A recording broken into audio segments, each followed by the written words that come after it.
Wow. Haven't done this in a while.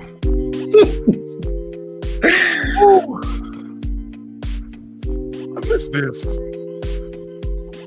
I miss it. You missed it. I missed you guys. Mota, you're muted. I'm not muted. She's not muted. She was just doing whatever she do over there. Okay. I missed you guys. Oh, it's so good. It's so good. So good to be back. Everybody, Northeastern family and beyond, welcome back to the Confessions podcast. I almost want to label it like season 2. We have been on a hiatus. We're back now. If you even recognize with me, I had so many changes. Guys, we bought a home in Long Island. Congratulations! Yes, thank you, Jesus. I see you. Yeah, thank you, Jesus. I feel like a lot of things, it's changing for us in this time period. You know what I'm saying? A lot of changes. Lots of changes.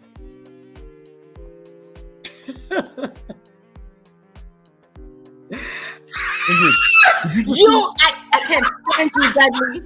And you listen to him. You know what? I'm done. This is not how I was supposed to find out. You know what? Of course it would. oh my God. What? And you know what? Let's go on with the show. Let's go on. Thank you, Jeremiah. If this was a FaceTime, there'd be hearts coming through my hands to you. Nah, whatever. Because the fact that me and Jeremiah found out at the same time, I don't even know how to feel about that. I wanted to get a live reaction. Breaking news. Everybody. Right. Let me sip my tea. Mota. Not the shade, Ingrid. Not the shade. You know what? You don't even have to worry because we're going to talk after the show, okay? But congratulations, my love. You know I love you. We'll talk after the show. Hold on.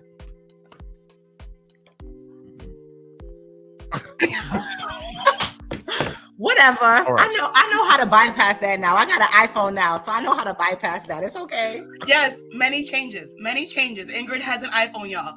Y'all should be in the chats. Congratulations. That's right. Listen, that and we were praying for that. Because in our group our group, we were like, good Lord, can we just all turn blue? Everybody liked everything. Everything was Ingrid liked. Well, now I'm part of the family, okay? Yes, you are. I'm part of the family. Congratulations! On behalf of all of us, our Confessions family, we just want to say big congratulations. I'm so used to saying Mota. I'm gonna. All right. It's still gonna be Mota. Mota plus. My brother, partner in crime, he's not with us today. He is under the weather, unfortunately. Literally like an hour ago. They just can't make it. He tried to push through. Couldn't make it. But we just want to send prayers to my boy E. Make sure he's feeling a little better. Hopefully he'll, get himself ready. Well, guys, today we are in for a conversation. And it's interesting that it's coming kind of full circle. Our first episode ever that we ever did on this podcast. Yes. Similarly with this topic. That's how we started. It's crazy. And so now we're coming full circle back to sort of where it all started. There was somebody who placed a comment on one of the posts that we gave about when we promoted the podcast, and they were worried that we were gonna just come up here and just bash Will and Jada. Yeah. No, that's not what we're doing. If you know the Confessions podcast, we use these things as case studies as a platform to sort of talk about the generalities of things, and so we hope that as much as you guys might be sort of lost in the sauce of this whole drama that is Will and Jada and Tupac. Yeah, we'll get into all of that. That you'll be edified a little bit about brokenness, trust, relationship, character building, what commitment is, and all the things in between. Right. And so we hope you grow from this conversation. But this is a 4-person minimum podcast. It's just what it is. Please put somebody over here, please. And you know what I'm saying? Right there. You lonely down there, sis? You lonely down there? And so, we wanted to fill in that spot with somebody who, to be truthfully honest, is a little better than Edsel. Somebody who can fill that spot well. Someone who I know is going to add value to this conversation. My bestie. And it's ladies' night, everybody. It's ladies' night. I'm just the MC. Ladies and gentlemen, I'm welcoming to you Pastor Amanda Hawley, ladies and gentlemen. Put your hands together. Pastor Amanda Hawley, everybody. Look at her shirt. She's ready, boy. She was born ready. Yes. Listen to women. Yes. Listen, Mandy, thank you so much. Yeah, you came in the clutch. You see Paul? Yes. Paul needs to sit right where he is. You run right there in the comments, Paul. All right, guys. All right, this is it. You've heard the news. It dropped on social media. First impression, again, that she is speaking up. More specifically, Jada comes out. She says, Will and I have not been together. We've been separated since 2016. Your thoughts?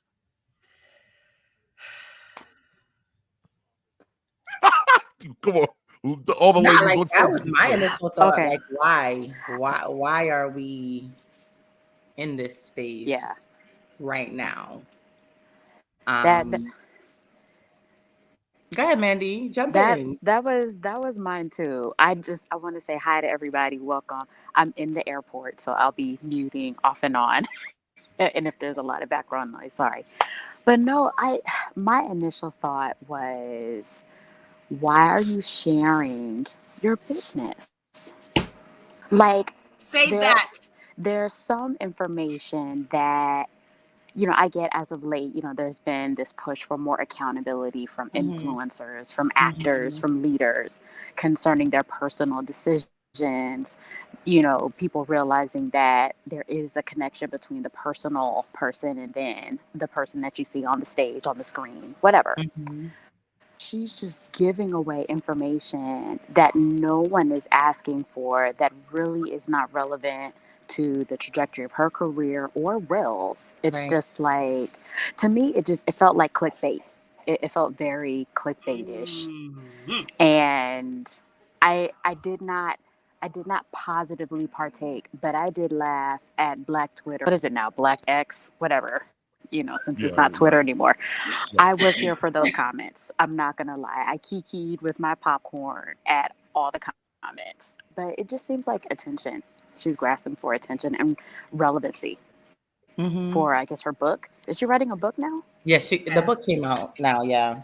Oh, which was I just thought it was about the book. I thought this is an opportunity. Because let's be honest, as much as we were all shocked by it, a bit of us was like, are we just being taken for a ride here? Is this, I wouldn't say I was shocked, right?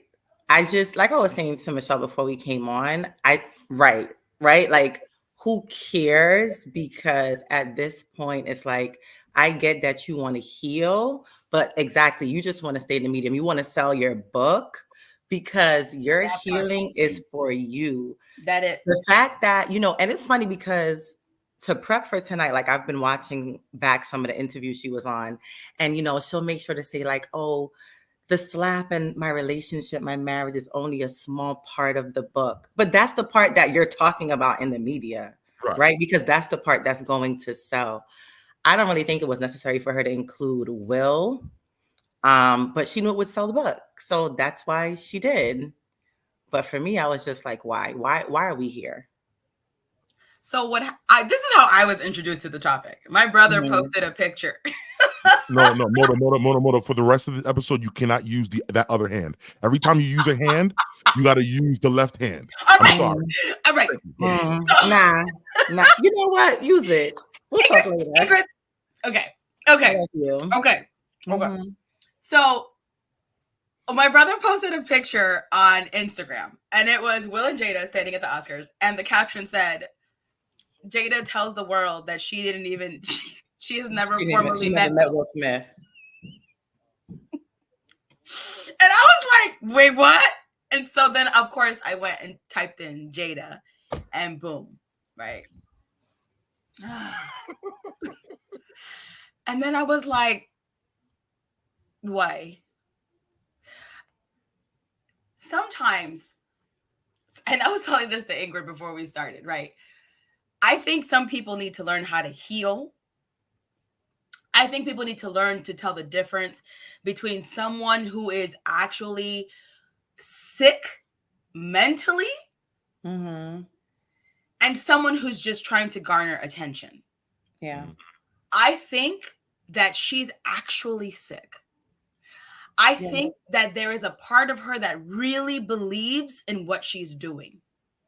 I think that she believes that whole vulnerability thing that Brene Brown talks about, like if you state your truth, then it shall release you and set you free. I really think she buys into that.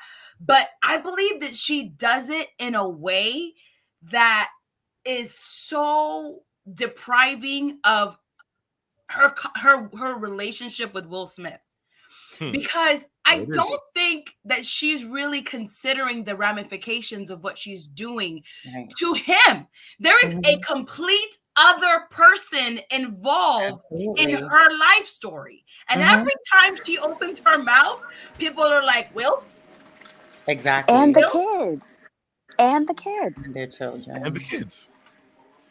And so for me, I'm looking at it and I'm saying to myself, is there an absence of awareness of what your words will say to the people that affect you? Or maybe that was just the agreement in their relationship.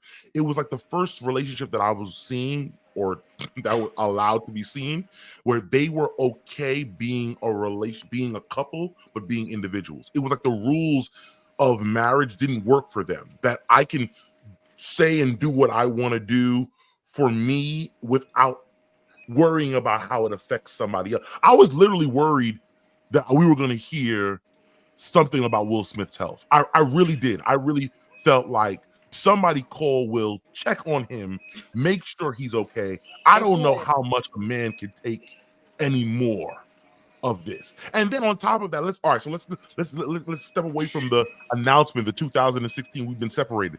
Then what I saw in the aftermath of it is that every episode after that, or every opportunity she got on a media platform, now she's talking about Tupac was my soulmate.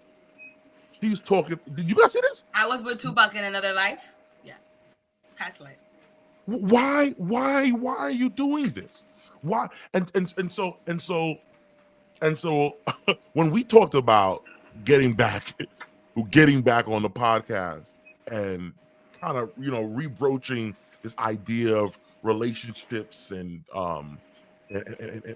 forming an opinion on how to find healing in regards to that, I guess what I kind of want to talk to you, especially you ladies, wonderful. I'm glad that you guys are all here. Is there a sense of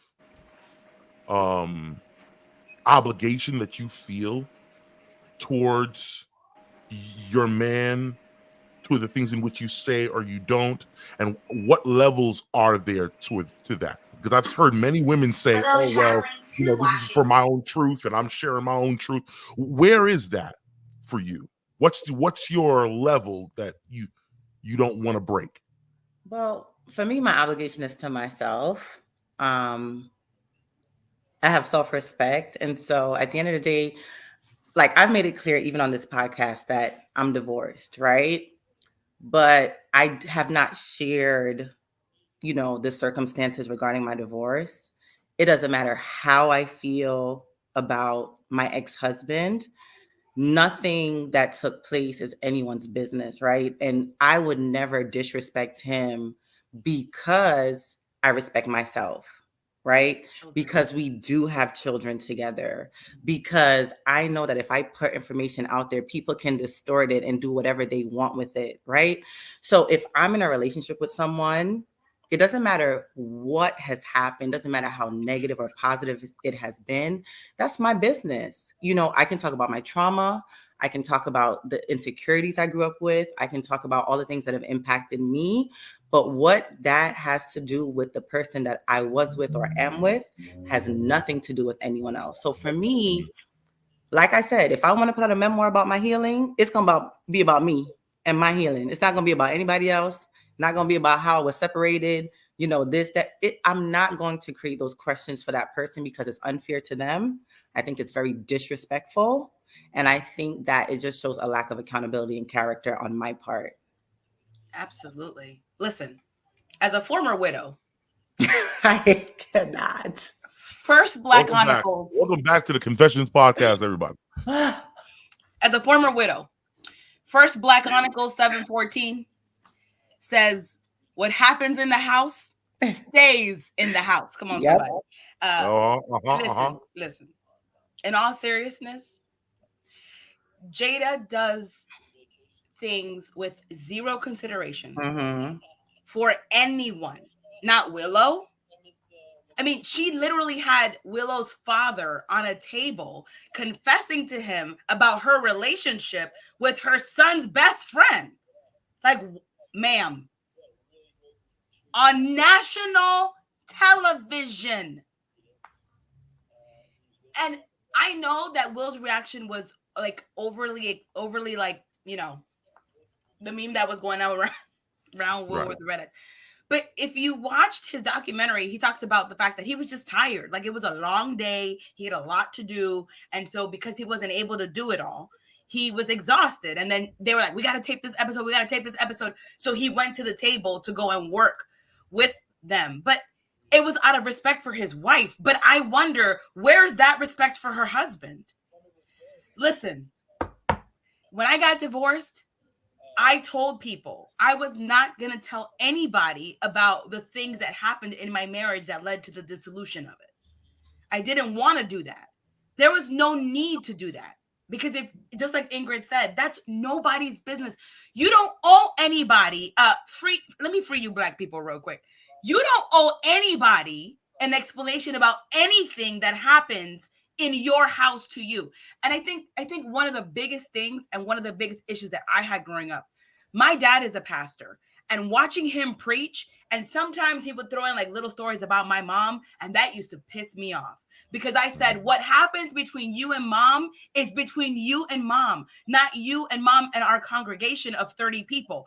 Imagine if your congregation is a world stage. And every time you open your mouth, you're talking about things that are personal. My biggest issue with all of this is I used to respect Will and Jada in that they were so private. You remember the days when they were really private? No one knew what was going on. People would say, oh, Will is dating this person or Jada's dating this person, but nobody ever knew for sure. Yeah. Because they made it intentional that their relationship was theirs.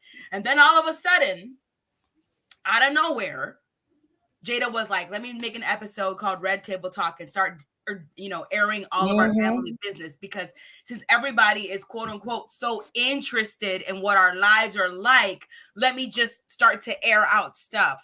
I respect Imani Shumpert and Tiana Taylor. They got separated. Yep. They were like, we're done, but everybody loved them together. And Tiana was like, what I'm not going to do or allow any of you to do is disrespect my husband. Right. And whatever he had going on and whatever Tiana had going on, I just pray if I ever see Tiana sitting on a red table, I'm going to just disconnect the internet forever because I can't. So I want to go ahead, Mandy. Go ahead. I want to stir the pot a little bit just to make the conversation spicy. Out of this group, I am the only one who has never been married and currently is not married. So when I looked at this as a single person, it made me wonder is within marriage, where am I an individual and where am I a partner? So where does, because as a single person, I'm used to not in a selfish way thinking about me, but realizing I am my complete family. When I leave the house, I represent me. I don't represent me and a husband or me and kids, or whatever. I, as a, my represent, I'm a pastor, I'm a Christian, all those things. But in a family sense, I mean, I represent my parents, but I'm grown, like I've been out of their house for forever. So for me, and I'll just, be transparent. Sometimes one of the fears that I have with marriage is, am I going to have to mute and limit what I share and what I say of my spouse? And, the short answer to that is yes. But how am I going to feel about that? And when can I share my truth or my experience and my story? So there's a part of me that, aside from all of the irrational and, mental illness that we can see and all the craziness in what Jada has done, that aside and is kind of looking at the issue, part of me saw a woman that's like, listen, I want to say what I want to say. Like, I want to be free and I want to share whatever I want to share. And I don't care how it affects Will. I don't care how it affects Jada. I don't care how it affects kids. And again, pulling it away from Jada and just looking at what I see sometimes as the plight of is, I can't say this because it's going to affect my husband. I can't say this because I represent my kid, but I'm suffering in silence, or I'm frustrated, or I'm sad, or I'm depressed, or I'm angry. So I'm not saying that Jada, oh, you guys are rocking with me. I'm not saying that she feels all those things, but again, just pulling out this whole notion of within marriage, where if you for some form of individuality. And I think that lands in different places. So you have everyone who's gotten divorced handles it differently. Some people are like, man, forget this man. I'm going to say everything. And men do the same thing. And some people are like, nope, we're divorced, we're done, but I'm still going to protect and respect my former spouse. Even though our relationship ended, I still choose to what our union that we had and respect who they are. And other people like, it's done. I'm taking back my last name and my money, get out my life, get out my house, and I'm going to say what I want to say. So I don't know. I just want to throw that in there. What y'all think? So it's a very good question. I guess for me, when I'm hearing you ask that question, I guess for me, what I'm challenged with is being. We're all of us in this setting, especially the pastors, are somewhat of public figures, and a lot of people tend to want to, whether we want to or not, use our life as an example to what they should do. And the more transparent we are, is for a lot of people, they find a lot of benefit towards that, right? And so I guess the balance that I have is my transparency effective enough, and how much transparency is too much transparency? I guess my conclusion is I've always made a promise with Gina that everything I would say to the public is something we've agreed to say to the public. You know what I'm saying? And so I can still keep that ability to like Grissom just said, selective transparency. So that we recognize that our story is not necessarily an open book for everyone to read, but it's an opportunity for us to use as a way for us to grow. And so I guess the question I'm having is Will okay with all? Because the one thing we're not getting is Will's stance on this. Matter of fact, he put out a post a couple of hours ago, believe it or not, and he made a joke of it. He said, "My response." You probably guys didn't see this. He said, "My response." Oh, you saw it? And the second he was about to respond, he made a joke of it. He sneezed and it just went into this virtual whatever. But it's to say that maybe he's not ready to speak about it. Maybe he doesn't want to speak about it. Maybe he does want to speak about it, but he can't. I question whether they had a communication about this. I question how much we take value in selective transparency and how important it is to make sure that we know what areas that we can talk about and what areas that we can't. Because transparency works. It does. It sells. I mean, it does. It works. No. And Duddley alluded to this, right? You all are pastors. I'm not. However, right, even as an educator, I'm always thinking about saying certain things because I never want my students to know certain things about me. That's number one. I don't care how much I need to let out. I'm not going to let it out in certain places. Number two is, if I were dating someone, right, and they expected that I kept certain things confidential by nature of their profession, if we break up, I am not going to utilize that opportunity to air my feelings to make myself feel better, because the reason that they were with me in the first place was because they trusted me to keep their confidence. Say it again. And so I'm going to keep it forever, period. It doesn't matter how much, you know who I'm going to heal to? To God and my therapist, right? That's it. And like I said, if there are things that I want to write about myself, they will be about me. And I would never put someone in a situation where I'm talking openly about, you know, whatever the case is. Because it's funny, in one of Jada's interviews, they were like, you know, you guys have been separated since 2016. And, you know, that must be, you know, frustrating sexually, right? And so, of course, you know what they want to talk about. So she's like, well, you know, I can only speak for myself, but I only had that one incident, you know, that everyone knows about. That's it. Who believes that? Who believes that? Nobody believes that. Okay. You slept with August and whoever else, right? For all those years that you weren't with your husband. But this is the kind of stuff that you create when you open those doors. So I just feel like I hear Mandy's point of view, but like, I don't really feel like there's ever a situation where you really need to just air everything out because you're in such of a desperate space to want to release things. I think it's selfish. Go release in the bathroom. Okay. Yeah. No, in all seriousness. No,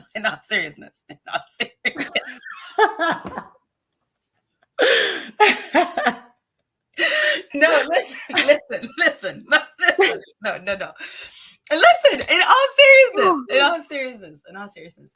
Amanda brings up a great point, right? Because we don't live in islands, right? We're not by ourselves. Yeah. And we also have to consider, so my therapist said it this way: there is still autonomy even within a relationship. Mm-hmm. There is codependency is not safe. Interdependency is. Absolutely. Right? So you want to be in a relationship with someone that you can be interdependent. I don't need you, but I want you here. Mm-hmm. And we're going to work in this partnership together. Because we're here. Mm-hmm. Right. Because we chose each other. And it's a choice that we have to make all the time. And see, there's the key. It's a choice you have to make every single time. Because the minute that you stop choosing that and you start choosing yourself, you have moments like these. Mm-hmm. Moments where all of your business is on the street and you're running around trying to like figure out, you know, it's too much. I believe that boundaries are the boundary that I have, the boundary that my husband has, and then the boundary that we have together. Mm-hmm.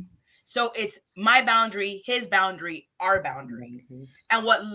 And knowing the difference, I don't think it's one size fits all. Some couples don't care. Some couples will say, oh, my husband was a cheater. He done cheated on me 3 times, but the Lord saved him. Amen. Let me tell you about my testimony, by my book. Stop it. There are people who do that and they don't care. They don't care because they're like, oh, let my testimony save one out there. He can change, sis. And I'm sitting here like, okay. That's how you want to live your life, fine. You want to tell people those things about yourself, fine. But I do not believe that what Jada is doing is that. I don't think her and Will are sitting down, and I don't know because I'm not in their house, but I don't believe that they're sitting down and she's saying, hey, Will, I'm going to tell people that Tupac was my first love and my soulmate and that we were together in a past life. I'm also going to tell them that I did this and I don't believe that that's happening, because any PR person would tell you how to craft those statements so that they don't come out as unfinished as they come out when Jada talks about it. And so whenever you're ready to talk about the Solanges, let me know, because that's yeah. I was Yeah, and so when we discuss this, yo, Mota's a genius, and so where in the world is there Solange? Where in the world is the person that grabs them in the elevator, yokes them up, and lets them know about themselves? I think more than ever, I think we all need a Solange in our life. Mm-hmm. It's gotta let us know how we're looking. I guess here's a good question. In this whole story of Will and Jada that you've known so far, when do you feel like Solange should have came in? Was it after the slap? Was it way before the slap? Was it red table talk? Solange should have came in from the first table talk. Before. I was gonna say Solange needed to be there in 2016. Whatever happened that caused them to separate, she needed to shake Will up so he would run for the hill. So okay, come on, married folk. You just wake up one day in 2016 and like we're done? No, That's what I'm saying. For me, a Solange should have always been there from the beginning. Because it's not just a thing in terms of marital health. You need that as friends. I mean, put some scripture on it. The friends are better than the kisses of an enemy. We need that. You need someone to push back against you. But how many times have we seen in the lives of celebrities, they surround themselves with people that just tell them, oh, yeah, girl, you speaking your truth. Yeah, son, you look good. Da, da, da. They surround themselves with people, or the people around them keep. So Solange means angel. And so when you surround yourself with people that think like you all the time, that have the same perspectives all the time, that agree with everything you do all the time, you lose that counterbalance. You lose that objectivity. You lose someone being like, not right. And who's to say that they don't have that person and they're not listening? Because the real deal, in my opinion, you have to invite Solange's in. That is true. Michelle and I are close. Michelle is one of the people who has full-blown permission to come into my house and tell me, Amanda, you are acting a fool. Get it together. I have given permission, but I could easily have pushed her out and situated our friendship in such a way where I could have kept her on the outline, and we see that. Kamal needs to go sit down somewhere. Go ahead. Mercy. I just want to let everybody know that the most spiciest comments in the chat are all from pastors.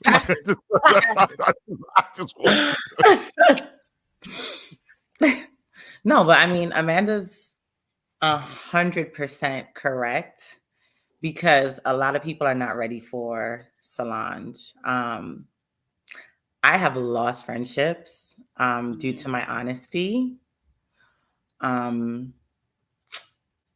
But that's okay, because again, I feel like it's super important, two ways, for people to be very honest, with the people that they call friend and that they care about. Like, Michelle will tell me things and she's very blunt. And I'm like, you're right. And I'll tell her, like, there's times I'll say, well, this is what I'm going to do. So when I am in tears, just pick up the pieces, right? Like, but I'm very aware, right, that, okay, I'm going to listen to this, but I'm not ready to receive this, right? So I agree with Amanda. That's 100% true. Yeah. Go ahead, Mota. Go ahead. No. Go ahead. No, so I'm listening to everyone, and I'm realizing one, I don't want to take for granted the option of that people understand what a Solange is. Mm-hmm. There are people absolutely no idea what we're talking about. So Solange is Beyonce's sister, and in the circumstance that happened between Beyonce and Jay-Z, the little sister stepped up, and rumor has it, even though it's not necessarily a rumor, but that Solange stepped up for her sister, kind of forcibly and audibly, made it known to Jay-Z that you're playing my sister, and she's not going to stand up for that. And you can see also how very, very strongly Solange spoke to Beyonce and said, "What's wrong with you?" And it was sort of that person that allows you to realize, even though your love might be blind, kind of open up your eyes a little bit. So that's kind of where we're using it. But there's this comment right here important to address. So in everything that we're doing, especially on this platform, we're getting to a Christian standpoint always. And more importantly, especially for people within our age group, either people who are single looking to get into a relationship, people who are married for the first couple of years. It's important for us to recognize the dangers in still seeing yourself as an individual when you are trying to become a united partnership. And there are a lot of people who still have individual mentalities, and they still see themselves, practice ways, sit on ideologies that see themselves to be individuals, not necessarily striving to be what God calls for us to be in that level of surrender. And what we're frustrated about is that how can a marriage that has lasted, I don't know how long they've been married, I have no idea, how many, whatever, as many years, that they're doing, and this representation of, I guess it hits us hard because it's Black love, right? It was one of the relationships, it was one of the few relationships that we looked at as Black people, especially young millennial Black people, and we said, wow, yeah, that's it. They're doing it right. Look at how successful they are. If this was any other relationship that, it may not necessarily have hit us this hard. The reason why this thing is so big is because this was an example to a generation of what how you could be successful, how you can be Black, how you can be committed to somebody, and all of it is falling to pieces. And we're trying to measure what we've seen to be Black excellence, what we thought was Black excellence, and we're now mirroring that to the standards that we know, the standards we've come to understand in the church and so on, and begin to start to say, you know what, as much as there are some people who might still see Jada as a role model, they still might see her as a person to follow. We're pushing against that. We're helping us to recognize that, hey, there are still some standards. There's still some, even in this current age, even in this age of progressive mentalities, that there's still some truths that we stand on. There's still some commitments, and there are potential dangers in the vulnerability of being too exposed, especially in a generation where there's so much social media, there's so much availability. Don't allow yourself to be so exposed, so open, that you find yourself losing who you are, and ultimately not just affecting how people see you, but ultimately how people will see the people that are coming with you. Here's my thing about her.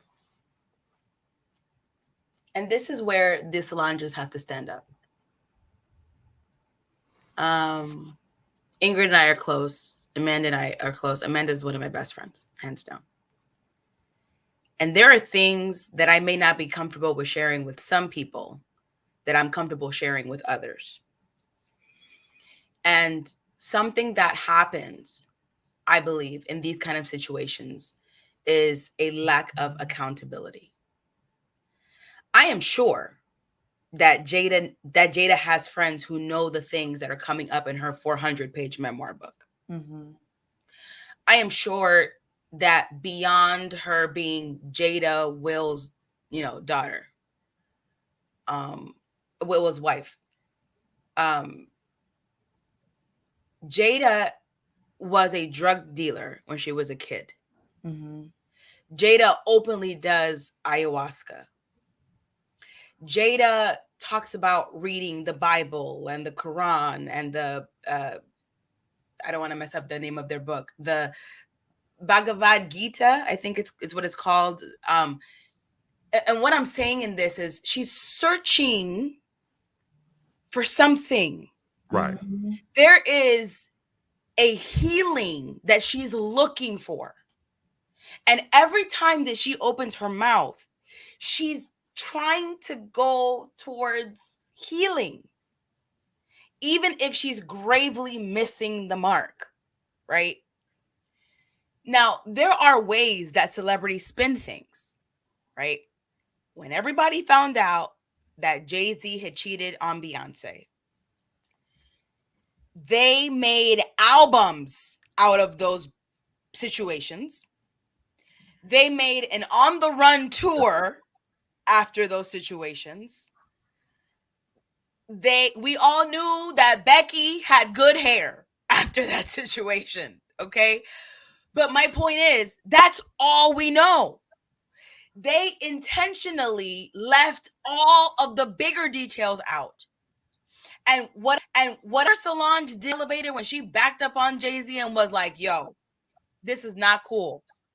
And even though it was in public, it was still private. There was no sound to it. We don't know what was being said. We just saw the actions of her. So what I'm trying to say is there is a searching going on in Jada. And I'm sure that her close friends know this is happening to her. And the fact that they're allowing her to do these things and nobody is saying anything to her, no one is coming out in her defense or really against her. They're all like, why are you still talking? But I'm sitting here like, does no one else see that she's literally sick? Like that she's literally going through something? Are we that inhumane that we could see somebody who watches her husband, who she's separated from, go on stage and slap a man that asked her on a date in public eye, and the entire night became about her husband abusing or physically assaulting a grown man? A night that he won all these awards and nobody even remembers that he was banned from going to the very show where he won his big Oscar moment. Like, right. Is nobody looking at these things? Like the amount of damage that the unhealed versions of ourselves cost our lives. That's what people need to be talking about. How is it that it's okay for me to go and just say all these things that are destroying everybody around me and doing all these things? And, I heard a therapist say it once, right? When you cheat on somebody, if you're married and you cheat on them and you're like, oh, I'm going to have my moment, I'm going to go and tell them that I cheated on them. What you're doing. Mandy, if you got to go, I know you got to flight. If you've got to go. Okay. I just want to say one thing. Sorry to cut you. So go. Last bomb I'm going to drop. The other question that I wanted to know is, why is Will staying? Because, and this isn't like a victim shaming type thing, because I don't know, really, I don't know who's the victim, who's the predator, whatever. But I wondered up since 2016, why is he staying? After the table talk, why did he stay? After the incident at the Oscars, why did he stay? Now, why does he stay? I can understand his silence, because if he responds anyway, he just puts fuel on her fire and she'll just say more. So I understand his silence. I don't understand why he stays. And I don't think he's not talking about it. But that also concerns me, where I'm like, there's obviously manipulation at the very least that has been taking on. And again, these things don't just pop up overnight. So this, I have to believe, is something that has been going on for decades, years in their marriage. And he stayed and stayed and stayed and stayed and stayed. Great conversation. I'll watch the recap. Got it right. Bye. Bye, Mandy. Love you, babe. Safe flight. Yeah. Mota, you want to finish or? Yeah, I listen. We're not castigating them. I don't want people in the comments to be confused about what's happening here. But I was gonna get there. Yeah, we're not doing that. And no one here is throwing stones. But we need to be aware. We need to be aware. I've always had issues with the idea of being my brother's keeper. Right? Beyond marriage. Just in life, right? Am I my brother's keeper? And what does that look like? What does keeping my brother look like? And much deeper, what does keeping my husband look like? What does keeping my spouse look like? What does it mean to protect the boundaries of what Christ has given me? What does that look like? Because in therapy, we teach people to let go, release, move, what does that look like in a public arena? Right.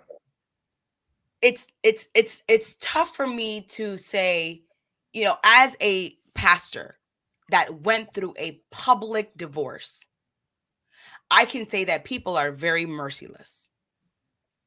People will try to come up with all types of theories about what happened to you. They'll try to say all types of things, ask all types of questions. I remember one of my closest friends was like, "Oh, I thought you were the one that." What? I'm still employed. Like it was a lot, and having to deal with that as a female pastor in a male-dominated society, and that's my point. Jada is doing this in a society where people are already looking at Black women like we're crazy, we're dramatic, we're this, we're that. We have mental health issues. If we're strong and we speak out about something, it's just no bueno. It's no bueno. And at the end of the day, it doesn't matter at this point what Jada is doing it for. It's like she slung so much mud at Will and at their relationship, and it's just like.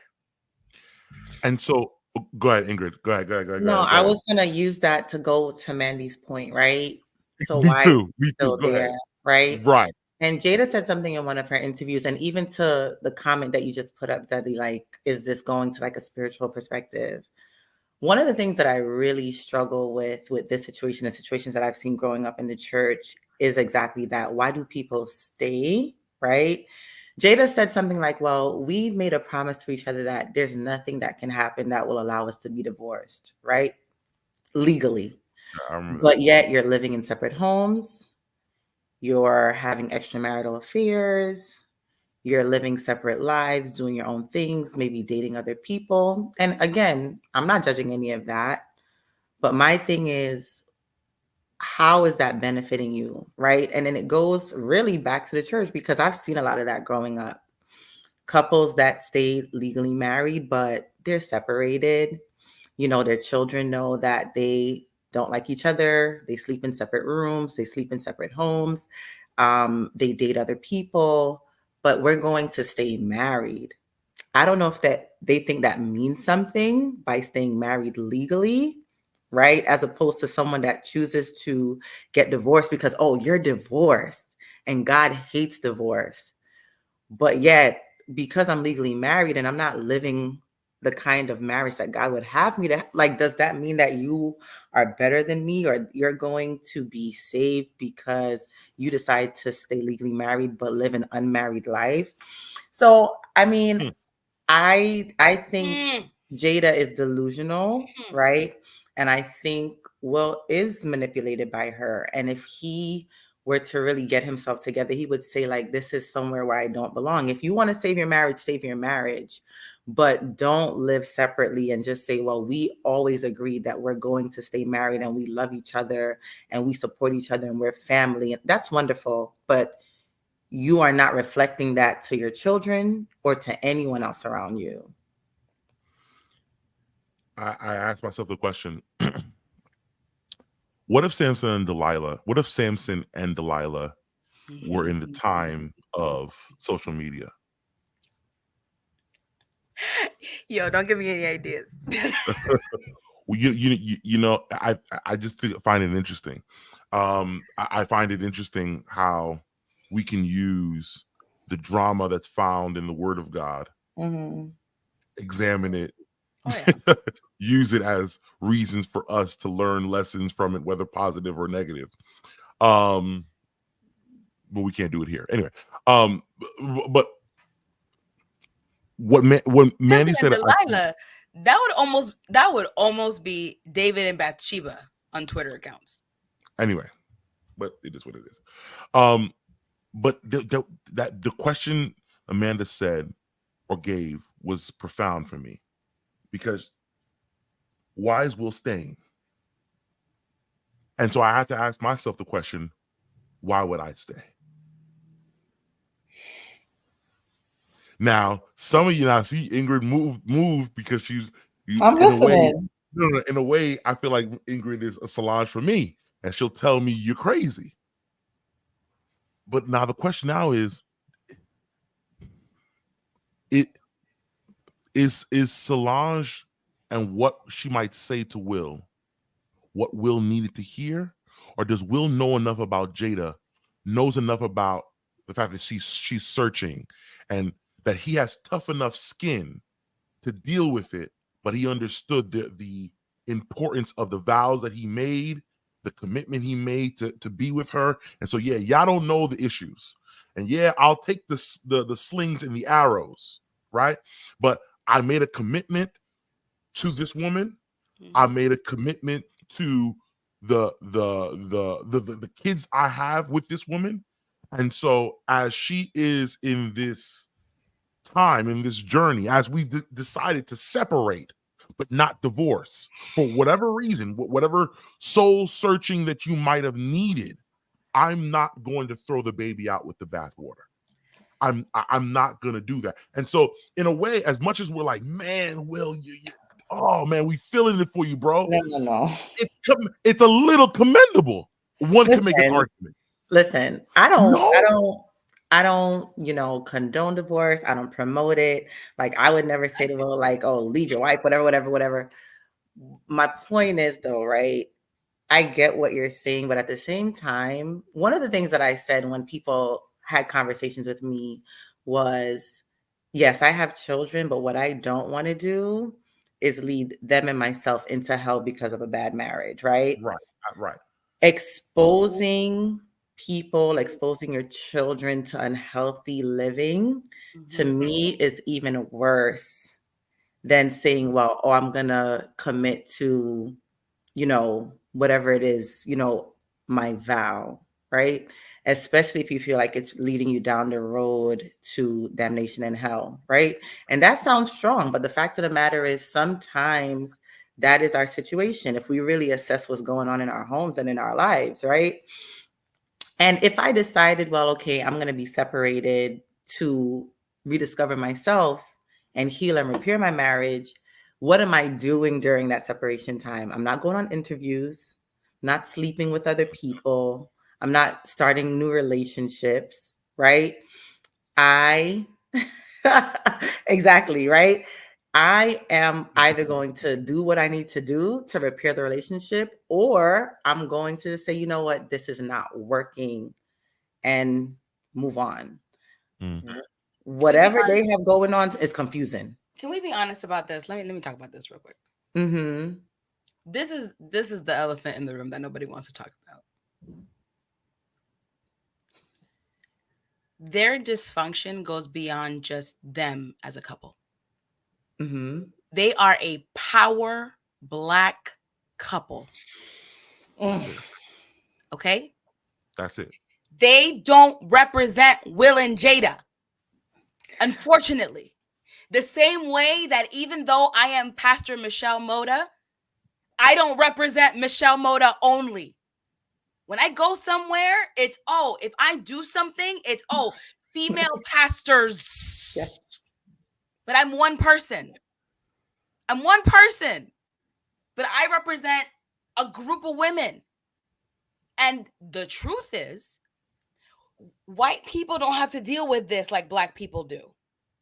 And it sucks because it's a double standard. And it's really crappy. But the truth is, they don't just represent Will and Jada. There was an article about what's going on with them on the Vox, and I read it and I was like, wow, she hit the nail on the head. She said their perceived dysfunction, because that's how it's being depicted, by the way, feeds into the racist and sexist stereotypes about dysfunctional Black relationships. My Lord. That has unfortunate media consequences because it potentially puts us, Black people, on the defensive about a relationship that we're not even in. Right. Like, we want to defend them because they're Black, and we feel a responsibility to care for our brothers and sisters. Even if we don't agree with anything that they're doing. Mm-hmm. They're a spectacle right now. Everybody, like, the media is chomping them up. And yes, we know that she has a book coming out. We know that Will had a book that came out, but nobody was talking about Will's book. So it's like they took Jada and they said, all right, Jada, if we're going to talk about your book, we need to like blast everything so that people can want to read it. But it doesn't just represent Jada, does it? It's all Black women. Huh? Yeah, so that's the big part for me. That's the big part. It's because I don't know if this is your general, even as a celebrity, if it's your general Joe Schmo person, I don't know if this hits hard for us. It hits hard. The reason why we're using our time to talk about this topic is because this couple. I can point some others. I mean, if people might be judging this whole Will and Jada thing, right? People might be saying, "Oh my goodness, why are you guys even talking about this?" Right? Asking the question: is this an SDA podcast? Absolutely. If this was Barack and Michelle Obama, people be losing their minds, right? And so it's so unfortunate. It's unfortunate that these people have such a power over the image of who we are. And so now all of us find ourselves wrapped up in being Will, being Jada. We find ourselves in the relationship and trying to find our own way to govern ourselves out of it. My conclusion, my sense of peace out of this is, as I look at this, I begin to I find a couple of strong suits. Number one, I find that, first of all, obviously all relationships are different. You can't use one relationship. The whole idea, one thing I can't stand is that hashtag relationship goals. Oh. That is the dumbest thing in the world. And so I can't use one relationship as an example to merit and to follow behind. The second thing that I find is that there are a lot of principles that find a lot more peace that come from what God considers to be marriage rather than what man considers to be marriage. And there are a lot of things that I find that this marriage is that marriage example, that group of Will and Jada, that marriage is doing to help benefit them as individuals. But it's destroying what they are as a couple. And if anything, I've reminded myself is that my marriage, it needs to be something that promotes our unity and not our individuality. That everything that I say, everything that I speak about in regards to my marriage with my wife should celebrate our unity and not my individuality. If ever I use the transparency of my marriage to show how I was right and how she was wrong, then it sullies the point of actually being united in the first place. And so I want to urge everybody to be very careful with whether you're married, whether you have friendships, whether you're in entangled. No, anyway, whatever you're in, right? Whatever you're in, I think it's extremely important for us to remember that our impressions towards other people will truly be seen by how much we value holding up the integrity of what we have put together, and not necessarily damaging it for the sake of my own individuality. Mm-hmm. Here's the thing. I love if you could highlight what Pastor Richards said, Dr. Richards, who's a psychologist as well. He said, at the end of the day, we are free moral agents. We have agency. God has given us freedom of choice. However, here it is. We just don't have the right to make it public. Right. Mm-hmm. That's it. Hey, listen. No one here is casting stones because we all live in glass houses. Absolutely. Please understand. There is no one, no pastor, no administrator, no person sitting in a pew that can look at somebody else and say, oh my goodness, that life is so horrible. They're going to hell, and the condemnation and the judgment. But when you give people ammo, you better believe they're going to pack it in bullets and shoot it at you. 100%. 100%. It's crazy to me. Wait.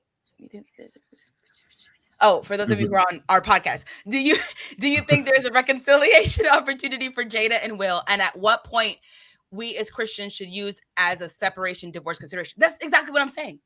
Like nobody lives in a glass house. No relationship is perfect. No relationship is a carbon copy of any other relationship. What works for you may not work for me. Right. But the minute that you make something public knowledge, you are now giving the community access to your life. Yep. You are giving people the permission to talk, to say, to post, and to do whatever they want. Just like some of you in the comments are posting about what we're talking about, you're allowed. This is a public space. And that's exactly what we're saying. You need to be smart and careful about what is public knowledge. Right. You have to be careful with what you are able to tell to other people to help them or to deter them from growing. You have that ability. People are obviously, they have autonomy. They could talk about you if they want to. They could not talk about you if they don't want to. But at the end of the day, right now, Will and Jada is a name that's a shot heard around the world. They are looking at this couple and they're saying, is this what Black couples are like? Is this what America is like? Is this what? Because that's what's happening. At the end of the day, that's what's happening right now. The reason why they're stirring up the media, everybody's talking about them, because they need a Solange. They need somebody. They need somebody to be like, yoink. And I mean, it's important because let me tell you, when you deal with young people, especially our young people, right? I don't know, maybe some people don't understand how much this impacts young people that, like you said, because they are influencers. People are looking at them. A lot of us still don't have good examples of Black marriage in our homes, right? Through our parents. And we look at these examples, right? Like Devon Franklin and Megan Good, right? When they split up, it was like in the garbage. Where's that? Exactly. Oh, where's the book? Look at what they said. People are looking for examples. They're looking to these people to teach them and show them, is it the best way? Not necessarily, but sometimes that's all you have, right? Until you grow, older and wiser, you seek counseling, therapy. But a lot of our young people are looking at these couples, looking at them for advice, for examples. And when they go through these public situations, it almost feels like, man, there's no hope for any of us. So you know what? I'm not even going to look toward marriage. I'm just going to do my thing and be happy and doing whatever I want to do. And that's, it's important to have these conversations because we don't live in a bubble, right? We're all exposed to this stuff and we need to be, and that's a big part of the problem. Our lack of transparency over the years and our inability to have these open conversations is what has led to a lot of stuff that we don't want to talk about. Just saying. Where's the in broom? words of Griffin, mercy. All right, so let's wrap this thing up. One thing you would want from your Solange. Let me know when I'm having illusions of grandeur. Oh man, that was really good. Mota, that was quick. That was really quick. I usually go last. I wanted to go first this time. Yeah, that was very good. Ingrid, you got one? I got one, but go ahead. All right. I would definitely want my Solange to keep me accountable to the things that I have done in the past, so that I'm aware of where I'm going in the future. And again, I think it's also important, I guess I have two, that my Solange also doesn't make me ever become brand new. Who I was, at my core yesterday will be who I am today and who I'll be tomorrow. Obviously, you're making yourself into a better person, but I want my Solange to keep me accountable to being always Duddley, no matter how the seasons change. I think for me, I just want my Solange to be there to remind me that I'm enough. We all deal with that as we go into relationships or meet different people. And I just want someone that can remind me when I'm settling and lowering my standards to say, you know what, you're enough. You're better than this. You deserve more. I need to respond to something in the chat that I just read. It's very sad. Go ahead. I want to be clear that Will and Jada are children of God too. Absolutely. I think that sometimes our desire to be so Christian, this exclusivity thing that's happening in the chat, is really sad to see. And this is exactly why our young people are leaving every single day, because they don't feel like there's a space for them. So we just need to make sure that we understand that the world is a little bit bigger than the 0.8% of the population of the 8 billion people on this planet that belong to God as well. Just wanted to put that. And I mean, let me tell you, when I watched Jada's interviews, I genuinely prayed for her peace and healing. Me too. Because she is a child of God. And like you said, she is searching for something. We all are. And, when we have these conversations, even if we utilize individuals like Jada and Will, there's a bigger conversation around it, because all of us deserve grace and mercy. And we need to be able to extend that no matter what. This woman is hurting and searching. She may feel like, I forgot to tell her memoir. She may feel like she's gotten to a point, but she's still searching. And I think we just need to keep praying for her. Definitely not slamming her, but no, I mean, it's not a slamming thing situation. I mean, again, like I said before, we use Bible characters, and I guess you could say we slam them too. Then, if that's the case, we use Bible characters to discuss their mistakes and what they've done and not done. And it's called worthy. Worthy. Thank you. Which is exactly what she's not feeling, by the way. Exactly. Thank you, Charlene. Yes. Yeah. So I mean, we do that all the time, and so I especially for people who are engaged with what's going on in current events. It's a wonderful opportunity for us to not only just use stories of the past, but stories of the present to kind of use as ways for us to learn. Well, that's not necessarily what God would want. Let's kind of pivot from what we've seen here and understand what we can do to be better. But yes, I think we should pray for them. I truly believe so. I agree with that. I agree that as Christians, when we see circumstances like that, we should have some level of remorse. I definitely pray for Will. I mean, y'all talking about y'all pray for Jada. Nobody pray for Will. I definitely pray for Will. Because I mean, look what Erica says. Look Erica, I'm with that though. He might be. Will is the modern Hosea. Might be. Oh no, guys. Relationships are individual and they're personal, but we gotta. I think gotta pray for people. gotta pray for people. Not I said the cat. All right, let's go. It has been a great ride with you ladies. I know. Edsel not here. I didn't have anybody to argue with tonight. It was all right. It was good. We'll catch him. We'll catch him on the flip side. Hopefully, you feeling better. E. I don't even know. We love you, Edsel. We missed you. Listen, for everybody who was watching today, everybody who was a part of the discussion, thank you so very much. We really appreciate it. On behalf of myself, my sisters here, and Edsel, wherever he is, thank you so much for being a part. And listen, we're going to try our best to get you another episode as quickly as we can. But until then, this is us signing off. Peace and love. Bye, everybody. Let's do an episode on the engagement.